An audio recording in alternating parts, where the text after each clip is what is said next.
बच्चा अगर आप हिंदी मीडियम वाले हो तो कभी भी यार ये जो जुगाड़ वाला इंग्लिश है ना उसके चक्कर में मत पड़ना। बिना कंसेप्ट के कहीं नहीं पहुंचने वाले, ये आप लिख लीजिए। जुगाड़ से पीटी तो हो सकती है आपकी कि पीटी निकल जाए, क्योंकि एग्जाम का लेवल भी डाउन कर दिया है, लेकिन मेंस आपका क्लियर नहीं होने वाला।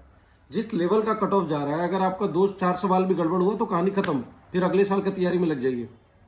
एक बार अगर आपने कंसेप्ट को बढ़िया से पकड़ लिया, चाहे कोई भी सब्जेक्ट हो, इंग्लिश हो, मैथ्स हो, कोई भी सब्जेक्ट हो, ये जो आता है ना 3 महीना वाला, 4 महीना वाले, उस पढ़ाई के चक्कर में कभी मत रहिएगा।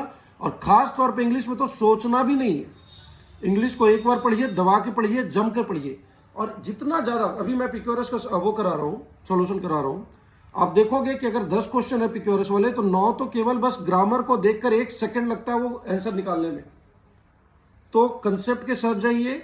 और हिंदी मीडियम वाले बच्चे, एकदम बार बार मैं दोहरा रहा हूं, इंग्लिश को कभी भी लाइट तरीके से, वो ऊपर ऊपर वाला जुगाड़ वाला कि ये रहेगा तो वो कर लेना, वो रहेगा तो ये कर लेना, एरर ऐसा, एरर जो ढूंढने वाले सिखाते हैं ना लोग, वो कभी काम नहीं आने वाला। और हम लोगों के साथ दिक्कत क्या होती है ना कि उसकी वजह से प्रेशर आता है कि सर वो तो देखिए उस तरह की जो पढ़ाई हो रही है, वो फलानी मैडम यूट्यूब पे पढ़ा रही है, फलाने सर पढ़ा रहा है, वो 3 महीना वाला और 6 महीना वाली जो पढ़ाई होती है, उसके चलते एक प्रेशर आता है, वो रिफ्लेक्टेड प्रेशर है। उसके चलते हमारी जो पढ़ाई है या जो हमारे बच्चे हैं वो डिस्ट्रैक्ट होते हैं।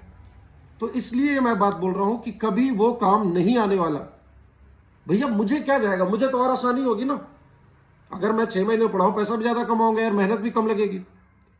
क्या मतलब है 12 महीने पढ़ाने का, क्या पर्पस है? जिस बच्चे को एक टॉपिक को सिलेबस में 4 जगह मैं पढ़ा रहा हूं, 5वीं बार में तो उसको क्लियर नहीं हो रहा, वो हिंदी की एक पंक्ति ढंग से नहीं बोल पा रहा बच्चा। हकीकत ये है, कड़वा है लेकिन हकीकत यही है। अब उस बच्चे को ये जो जुगाड़ वाली पढ़ाई होती है, वो एरर ढूंढने वाली, जो नॉन वाली और वो सब्जेक्ट वर्ब वाली, सिंटेक्स वाली जो बेसिक क्वेश्चंस होते हैं, वो करा कर आप मूर्ख बनाते हो। मतलब शर्म आनी चाहिए, ऐसे लोगों को शर्म आना चाहिए। रिक्वायरमेंट क्या है, बच्चों की कंडीशन क्या है, पढ़ा क्या रहे हो आप। मैं बहुत दुख में ये बात बोल रहा हूं, बहुत पीड़ा में ये बात बोल रहा हूं।